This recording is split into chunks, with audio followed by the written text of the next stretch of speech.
तो महाराष्ट्र में बीएमसी चुनाव में बीजेपी ने परचम लहराया है और इसी के साथ आगे की राह अपने लिए आसान कर ली है, लेकिन ठाकरे ब्रदर्स को अभी की रिकवरी प्लान तैयार करने की बेहद जरूरत है। चर्चा के लिए हमारे साथ इस वक्त खास मेहमान संजय राणा जी मौजूद हैं। राणा जी, आपका रुख करना चाहेंगे और सबसे पहले आपसे जानना चाहेंगे कि इस जीत की मुख्य वजह आप क्या मान रहे हैं? क्या इसके पीछे आप देवेंद्र फडणवीस का चेहरा, बीजेपी, या फिर हिंदुत्व, या फिर मराठी अस्मिता, किस चीज को इसके पीछे मुख्य वजह मान रहे हैं?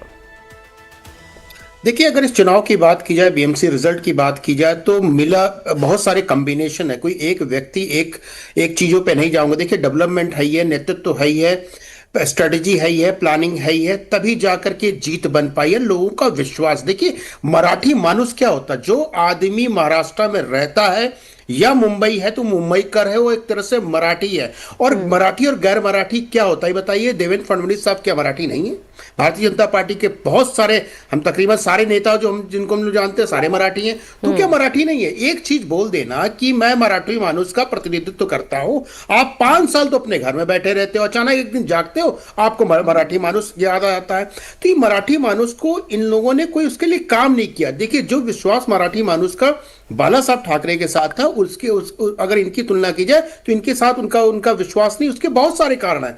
एक आइडियोलॉजी लेके आप चल रहे थे, उस आइडियोलॉजी को आपने अपनी महत्वाकांक्षा के लिए उस आइडियोलॉजी को छोड़ा और चीफ मिनिस्टर बन गए। जिस आइडियोलॉजी का विरोध आपके पिताजी करते थे उसके साथ जुड़ गए। दूसरी तरफ आपने संगठन पे काम नहीं किया। देखिए, मैं राज ठाकरे को सिर्फ एक व्यक्ति की पार्टी मानता हूं। सिर्फ एक व्यक्ति है, इससे ज्यादा उसके पास कोई जनाधार नहीं है। 4 गुंडे हर मोहल्ले में आपको मिल जाएंगे जिनके पास कोई काम धाम नहीं है, वो जाकर अराजकता फैलाते। देखिए, मुंबई कर क्या होता है, बड़ा सुलझा हुआ व्यक्ति होता है, उसको अपने काम से मतलब है, कमाने से मतलब है, अपनी तरक्की से मतलब है। और कोई भी ऐसा व्यक्ति होगा तो काम पे बिलीव करेगा, ना कि गुंडागर्दी मारपीट पे। ये बताइए, मराठी मानुस 36% है, बाकी तो नॉन मराठी मानुस है। क्या नॉन मराठी या दूसरे स्टेट के आए हुए लोगों का भगा दोगे या मार दोगे? ये कोई औचित्य नहीं बनता। और कहीं ना कहीं दोनों पार्टियों का जो एक बेस हुआ करता था, मैं एमएनएस की बात नहीं करता, अगर शिवसेना का जो बेस होता तो बेस खत्म हो चुका। जो उनके कार्यकर्ता होते, जो उनका कैडर था, कहीं ना कहीं शिंदे साहब के साथ जुड़ चुका। और दूसरी तरफ एक ऐसी पार्टी आपके सामने नेतृत्व कर रही है जो 24/7 काम करती है और पॉलिटिक्स में बिल्कुल एक एक चीज को बारीकी समझती है और एक अपनी चीजों को जनता तक पहुंचाती है। और उसने जनता तक पहुंचाया है। और जनता ये देख रही कि पिछले 26 साल से 29 साल से जब से राज कर रहे हैं, मुंबई का क्या हाल हो गया है। तो मुंबई का अगर बजट देखें तो कई 9 प्रदेशों से ज्यादा का बजट है। उस शहर को एक अच्छे नेतृत्व की जरूरत है। और इसीलिए जनता ने शिवसेना, उद्धव ठाकरे की जो सत्ता है उसको उखाड़ फेंका, जो किला है उसको हटा दिया है और भारतीय जनता पार्टी को एक चांस दिया है कि वो आए और 3 इंजन को बार बार भारतीय जनता पार्टी बोलती है, 3 इंजन, तो 3 इंजन से शायद विकास होगा। देखिए, हर आदमी को विकास चाहिए, हर आदमी को रोजगार चाहिए, हर आदमी को एक तरह से न्याय व्यवस्था चाहिए, हर आदमी को एक कानून व्यवस्था चाहिए। तो वो चीजें अगर कोई पार्टी प्रोवाइड करती तो नो डाउट उसका फर्क पड़ता है और उस पे ही लोग जाते हैं। और दोनों भाइयों की सबसे मिलने से कुछ नहीं हुआ है। दोनों भाइयों की जमीनी जो एक तरह से कह सकते पकड़, वो खत्म हो चुकी। बार बार ये बोल देना स्टेज से मराठी मानुस, तो हमें नहीं लगता है कि इसका कोई असर आज के दिन में मराठियों पे हो रहा है, क्योंकि इन्होंने मराठियों के लिए कोई काम ही नहीं किया है। बिल्कुल। राणा जी, जिस तरीके से आप बता रहे हैं, तो क्या अब ऐसे में मान ले कि शिवसेना का जो असली हक है वो एकनाथ शिंदे के पास ही है, वही असली हकदार है? देखिए, पहले जमाने में आपको पता होगा कि जरूरी नहीं कि राजा का बेटा ही राजा बने।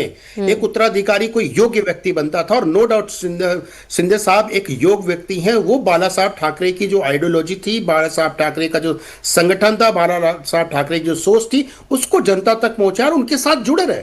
भाई, बातें बहुत सारी हो सकती है, लोग उनके ऊपर आरोप लगा सकते हैं, लेकिन वो ऐसे पार्टी के साथ या ऐसे लोगों के साथ कोई समझौता नहीं किए जो उनके शीर्ष नेतृत्व, यानी उनके जो एक तरह से कह सकते हैं जनक थे, उनके विरुद्ध जाता हो। तो कहीं ना कहीं जो उद्धव ठाकरे की वो जमीन खत्म हो चुकी है और उद्धव ठाकरे का बचा हुआ भी जो कुनबा है, कहीं ना कहीं शिवसेना शिंदे ले चुकी है। देखिए, आजकल आदमी जो जनता है, डिजिटल एज है और सब लोग सब समझते हैं कौन क्या कर रहा है, कौन नहीं कर रहा है, किससे लाभ है, किसको क्या नुकसान है। और जहां तक कांग्रेस की बात हो रही थी, हम आपके पत्रकार महोदय को सुन रहे थे। देखिए कांग्रेस के साथ क्या है, कांग्रेस कभी भी सीरियस पॉलिटिक्स कर ही नहीं है। आप सोचिए इतना बड़ा इलेक्शन होता है, उसको हर तरह से लड़ना चाहिए। इतना बड़ा इलेक्शन है, आप कोई फोकस नहीं कर रहे हो, कोई प्लानिंग नहीं है, कोई आपका विजन नहीं है जिसको बिल्कुल। और लेकर जनता के राणा पास जी, जा इस पर तो अखिलेश यादव ने तारीफ कर दी है। इस बार की जीत पर तो अखिलेश यादव बीजेपी की तारीफ कर रहे हैं और वो कह रहे हैं कि बीजेपी जो है वो एक एक डेटा पर काम करती है। बीजेपी एक एक डेटा पर, एक एक बिंदु पर बारीकी से काम करती है, पूरी स्ट्रेटेजी के साथ आगे बढ़ती है। काफी प्रोफेशनलिज्म जो है इनकी पार्टी में नजर आता है और अगर किसी को भी बीजेपी को हराना है तो बिल्कुल ठीक इसी तरीके से फोकस करके एक एक डेटा पर ही काम करना पड़ेगा। ये तो खुद अखिलेश यादव भी कह चुके हैं। हालांकि कांग्रेस तो खुद की पार्टी को नहीं संभाल पाती है कहीं पर भी। देखिए अखिलेश यादव ने अगर ये बोला है तो बिल्कुल समझना पड़ेगा, बीजेपी को हराने के लिए बीजेपी कैसे नहीं काम करना पड़ेगा, बीजेपी से दुगना काम करना पड़ेगा। यानी अगर बीजेपी 100% एफर्ट डालती है तो आपको 200% एफर्ट डालना पड़ेगा, तब उसके आप समतुल्य पहुंच सकते हैं। क्योंकि हर कार्यकर्ता वो एक कॉर्पोरेट कल्चर की तरह काम करती है। कॉर्पोरेट हर आदमी रिस्पॉन्सिबल है, चाहे वो शीर्ष नेतृत्व हो, प्रधानमंत्री हो, चाहे नीचे के नीचे कह सकते हैं पन्ना प्रमुख हो, उसकी भी एक रिस्पॉन्सिबिलिटी और उसके साथ भी अकाउंटेबिलिटी आती है। और ये दिन रात 24 घंटे उनके साथ आरएसएस का एक तरह से कह सकते हैं एक हेल्पिंग हैंड है। बहुत बड़ी बात यह है लोगों का विश्वास। देखिए पॉलिटिक्स हमेशा नैरेटिव की होती है, पॉलिटिक्स हमेशा एक सिद्धांतों के साथ साथ नैरेटिव सेट किया जाता है, उस पर लोगों का बिलीव होना चाहिए। और नैरेटिव सेट करने में no doubt Bharatiya Janata party का कोई तोड़ आज के दिन में नहीं है। लोगों तक अपनी बातों को पहुंचाने की क्षमता अगर किसी पार्टी और किसी नेता में है तो मुझे लगता है भारतीय जनता पार्टी में। ठीक है राणा जी, आएंगे आपके पास। हमारे सहयोगी मनीष में लगातार बने हुए हैं जिन्होंने वोटरों को काफी नजदीकी से समझने की कोशिश करी है पूरे चुनाव के इस सफर में। इसी के साथ अब परिणाम सामने आ चुके हैं। परिणाम आने के बाद अब बड़े बड़े ऐलान जो है वो किए जाएंगे। अगर बात की जाए मनीष, लगातार आप इस सफर को देख रहे थे और बिल्कुल ग्राउंड जीरो पर आप बने हुए थे। ऐसे में AIMIM की जीत जो कहीं कहीं पर हुई है उसको लेकर क्या समझते हैं आप?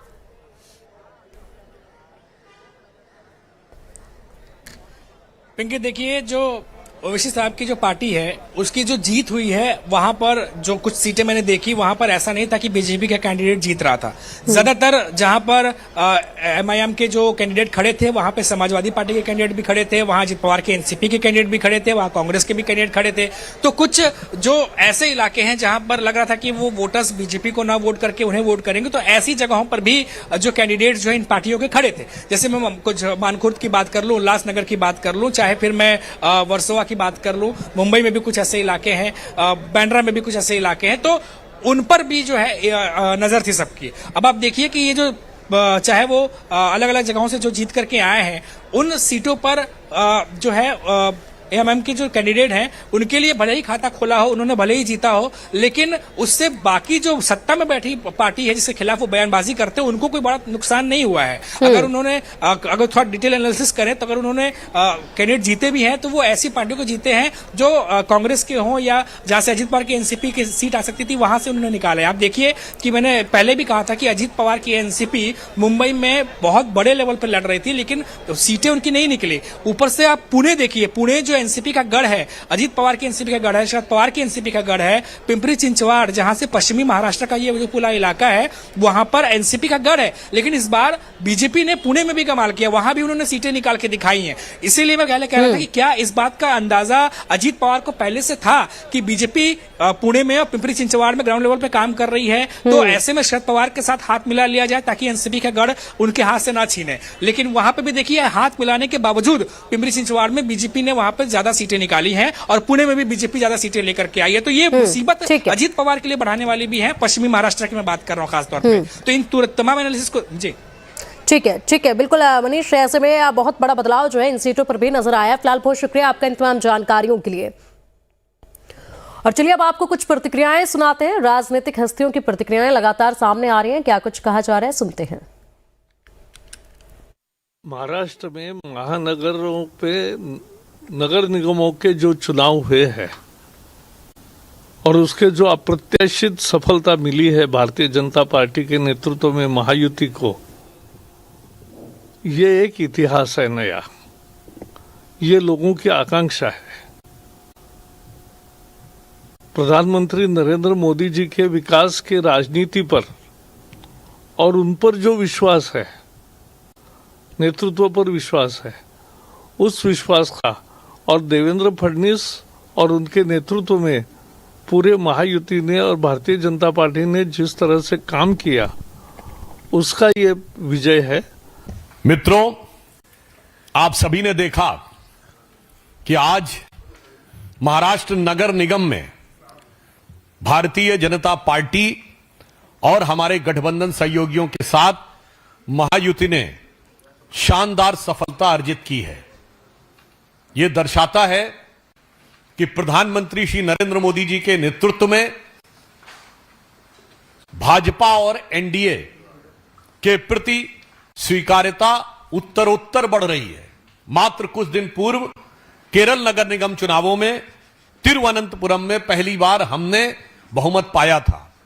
आज देश के और संभवतः एशिया के सबसे बड़े नगर निगम BMC Brihanmumbai municipal corporation में जो अभूतपूर्व सफलता भाजपा, एनडीए और वहां महायुति को मिली है, उसके लिए हम महाराष्ट्र की जनता का, महाराष्ट्र के मतदाताओं का भारतीय जनता पार्टी की तरफ से धन्यवाद देते हैं। और चलिए अब हमारे मेहमान संजय राणा जी का रुख करेंगे। राणा जी, इस जीत के बाद क्या लगता है देवेंद्र फडणवीस का कद कितना ज्यादा बढ़ जाएगा?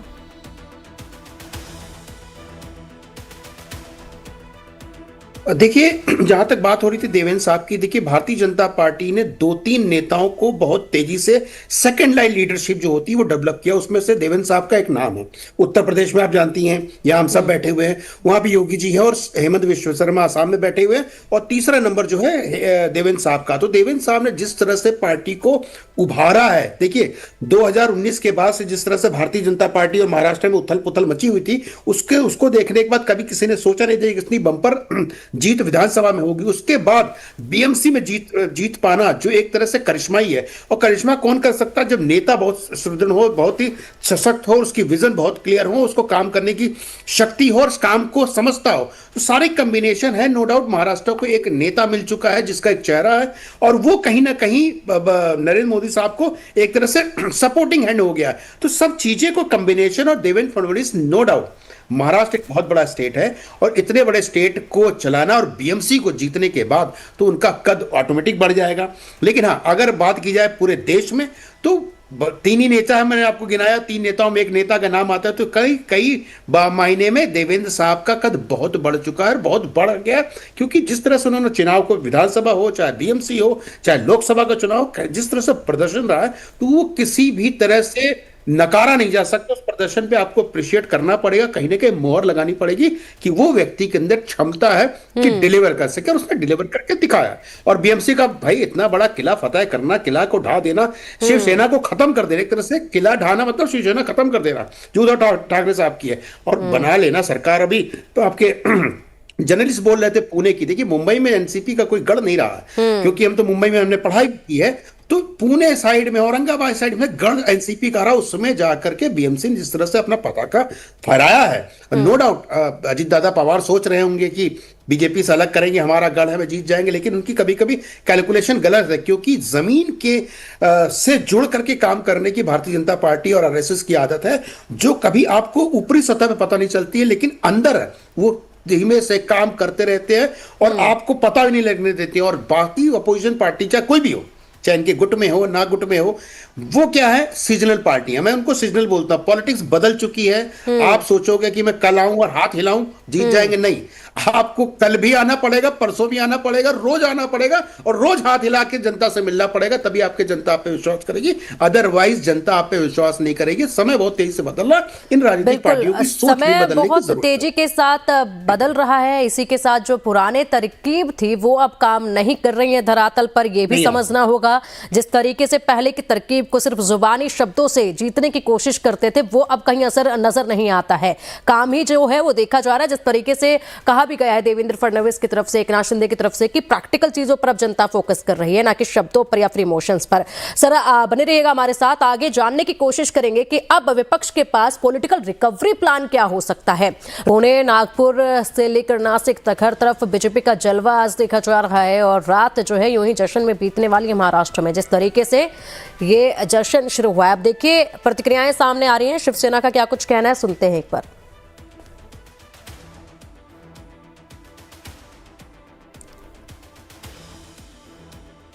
मैं सबसे पहले मुंबई के सभी मतदाताओं को बहुत बहुत धन्यवाद देता हूं कि उन्होंने महायुति को एक ऐसे ऐतिहासिक जीत दिलवाई है। 30 वर्षों के बाद जिन लोगों ने मुंबई महानगर पालिका को लूटा और इस चुनाव में लोगों का ध्यान भावुक मुद्दों की ओर आकर्षित करने की कोशिश की, उनको मुंबई की जनता ने पूरी तरह से नकारा है, रिजेक्ट किया है। और आज मैं कॉन्फिडेंस के साथ कह सकता हूं कि मुंबई में, महाराष्ट्र में केवल 2 भाव है। उनका नाम है देवा भाव देवेंद्र फडणवीस जी और लाडका भाव एकनाथ शिंदे जी।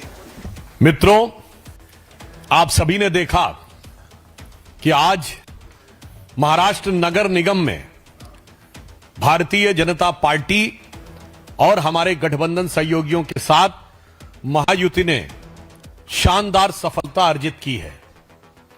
यह दर्शाता है कि प्रधानमंत्री श्री नरेंद्र मोदी जी के नेतृत्व में भाजपा और एनडीए के प्रति स्वीकार्यता उत्तरोत्तर बढ़ रही है। मात्र कुछ दिन पूर्व केरल नगर निगम चुनावों में तिरुवनंतपुरम में पहली बार हमने बहुमत पाया था। आज देश के और संभवतः एशिया के सबसे बड़े नगर निगम BMC, Brihanmumbai municipal corporation में जो अभूतपूर्व सफलता भाजपा, एनडीए और वहां महायुति को मिली है, उसके लिए हम महाराष्ट्र की जनता का, महाराष्ट्र के मतदाताओं का भारतीय जनता पार्टी की तरफ से धन्यवाद देते हैं। और चलिए अब हमारे साथ एक और खास मेहमान जुड़ चुके हैं, राजनीतिक विश्लेषक आलोक वत्सी हमारे साथ हैं। सर, बहुत स्वागत है आपका लाइव टाइम्स पर। ये लैंडस्लाइड विक्ट्री की मुख्य वजह आपको क्या नजर आती है? आपकी नजर में इसकी मुख्य वजह क्या है? देखिए, अगर एक लाइन में पूछेंगी कि इसका मुख्य वजह क्या है, तो इसका मुख्य वजह है विकास, विकास और विकास, और हमारे देवतुल्य कार्यकर्ताओं का अथक परिश्रम। अब देश की जनता जाति, धर्म, भाषा, इन सब से ऊपर उठकर वोट करने के लिए तत्पर है। अब उसने असली रूप में विकास को देखा है, महसूस किया है, उसको एंजॉय किया है। हमारी जितनी भी जन कल्याणकारी योजनाएं हैं, उसका लाभ समाज के हर वर्ग को 100% मिलता आ रहा है, कहीं कोई दिक्कत नहीं है। और उसमें किसी भी वर्ग को हमने नहीं छोड़ा है। जितने भी लोग हैं, सही माने में सबका साथ सबका विकास हम करने वाले लोग हैं। और इसको जनता ने बिहार के चुनाव से ही इंगित करा था। जाति और धर्म की राजनीति, नीतीश कुमार को जो अभूतपूर्व वहां पर मैंडेट मिला, उसमें आप विश्वास मानिए कि उसमें महिलाओं का, मुस्लिम धर्म की महिलाओं का, और लालू यादव को जो वोट करते आए थे यादवों की महिलाओं का बहुत बड़ा योगदान रहा है। नहीं तो इतनी लैंडस्लाइड विक्ट्री नहीं हो पाती। और यही हाल अब महाराष्ट्र के लोगों के रुख पे नजर आ रहा है कि वो लोग अब विकास प्रतिभ हैं। ये लोग जो धर्म और जात और भाषा की राजनीति कर रहे थे, इनको वहां की जनता ने करारा धक्का बताया है। नरेंद्र मोदी जी के नेतृत्व में, उनकी नीतियों में जनता का विश्वास अभी भी ठीक है। ये बिल्कुल, यानी कि सर आप कह रहे हैं जो दूसरे राज्यों में हुआ उसकी जो एक छवि बनी, उसका भी असर जो है यहाँ इन चुनाव के परिणामों पर देखा गया, यहाँ के वोटर्स पर जो है उसका भी खासा असर जो है वो देखा गया है। राणा जी भी हमारे साथ लगातार जुड़े हुए हैं। राणा जी, जिस तरीके से हम बात कर रहे थे कि वोटर्स का मन किस तरीके से अब बदलने लगा है, उनकी सोच कैसे बदली है, अब वो किन पैमानों पर यहाँ पर अपने मताधिकार का इस्तेमाल करते हैं, हमने विपक्ष को लेकर भी बात की है। अब फिलहाल हम बात कर लेते कि विपक्ष का पॉलिटिकल अब आगे का प्लान क्या हो सकता है, रिकवरी प्लान इसको कहें तो कुछ गलत नहीं है, तो रिकवरी प्लान क्या हो सकता है और क्या अब यहां पर कुछ सीख जो है वो मिल जाएगी? क्योंकि अब देखिए अखिलेश यादव तो समझ चुके हैं कि हर एक पॉइंट पर बारीकी से काम किया जा रहा है। क्या ठाकरे ब्रदर्स भी ये समझ गए हैं क्या, या फिर वो इसी तरीके से यहां पर तमाम जो सरकारी मशीनरी है उन्हीं को लेकर ब्लेम करते रहेंगे?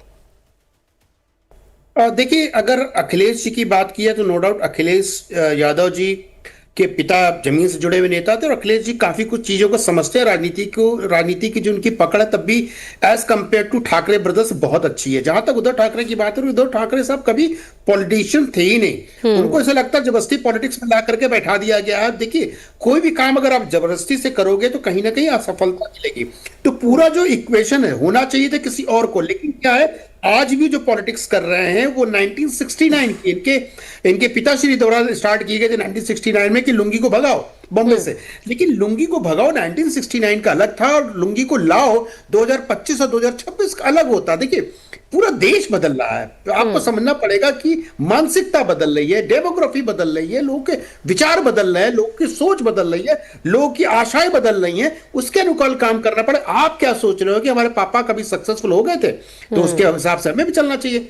तो वो चीजें इनको छोड़नी पड़ेगी। पूरी की पूरी जो विपक्षी है, विपक्षियों को 1990 जिसको बोलते हैं 1990 का एरा, जब हम लोग पैदा हुए थे, उस एरा की बातें करना, उस एरा की पॉलिटिक्स करने से बाज आना पड़ेगा, बाहर आना पड़ेगा। और बिहार में 1990 की बातें हो रही थी, तभी बिहार में जो आरजेडी थी उसकी हार हुई और यही चीजें यहां पे हो रही है। तो कहीं ना कहीं आप जो अपनी एक देखिए हमेशा एक वोटर होता है। आप याद रखिए कि शिवसेना उद्धव ठाकरे का वोटर कभी भी ट्रांसफर नहीं करेगा अपने वोट को कांग्रेस के लिए। कांग्रेस का वोटर कभी उद्धव साहब को हो सकता है थोड़ा बहुत कर ले, लेकिन जल्दी ट्रांसफर नहीं होगा। तो ये आपको इक्वेशन पेपर पे अलग होती है लेकिन जमीनी हकीकत अलग होती है।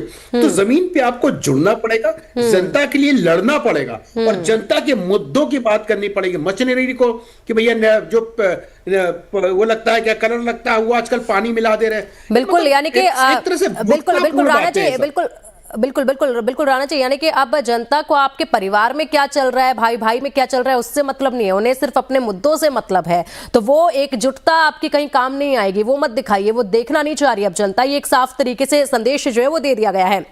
हमारे साथ आलोक सर हैं। आलोक सर, आगे किस तरीके से आप देख रहे हैं बदलाव इसमें? ये एक बड़ा संदेश जो है इस जीत ने दे दिया है। आने वाले चुनाव को लेकर काफी कुछ तस्वीरें साफ होनी थी, लगातार ये कहा जा रहा था, इसलिए पूरी ताकत झोंकी गई थी। अब तस्वीर साफ हो चुकी है, आने वाले चुनाव को लेकर अब क्या?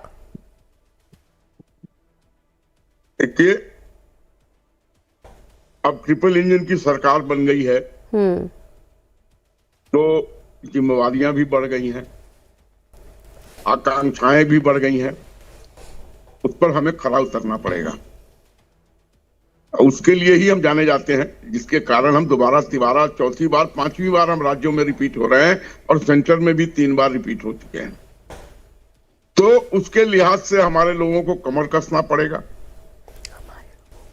हमारे लोगों को कड़ी मेहनत करनी पड़ेगी, लोगों की आकांक्षाओं की पूर्ति करनी पड़ेगी, तभी जाके आगे हमारी राह सुगम होगी।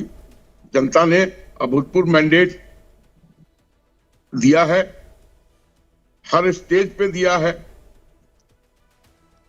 तो uneasy lies the head which wears the crown, जिसके सर पर ताज सजता है वो उसको उसमें कांटे भी होते हैं और अभी ज्यादा कांटे ही हैं, फूल कम है इस ताज में, क्योंकि बहुत छिन्न भिन्न तरीके से ये ऑर्गेनाइजेशन रन किए जा रहे थे, लूट का अड्डा बना हुआ था। तो इन सब चीजों को प्लग करना भी अपने आप में एक चुनौती होगी। तो मुझे विश्वास है कि देवेंद्र फडणवीस जी के नेतृत्व में जिस तरीके से सूझबूझ और कार्य कुशलता का वो परिचय दे चुके हैं, बीएमसी एक नया अध्याय लिखेगी मुंबई में। और भी जो कॉरपोरेशन हैं जहां हमारे पार्टी की ठीक है, बिल्कुल एक नया अध्याय आलोक सर अब लिखा जाएगा और इस अध्याय को जब लिखा जाएगा तो कितने काम जो है वो किए जाएंगे और जनता आगे आने वाले वक्त में इन कामों से कितना खुश, इस अध्याय से कितना खुश होगी, ये देखना बेहद ज्यादा जरूरी होगा। फिलहाल संजय सर बहुत शुक्रिया आपका जुड़ने के लिए और साथ ही साथ आलोक सर आपका भी बहुत बहुत शुक्रिया लाइव टाइम्स के साथ जुड़ने के लिए और ये महत्वपूर्ण जानकारियां साझा करने के लिए।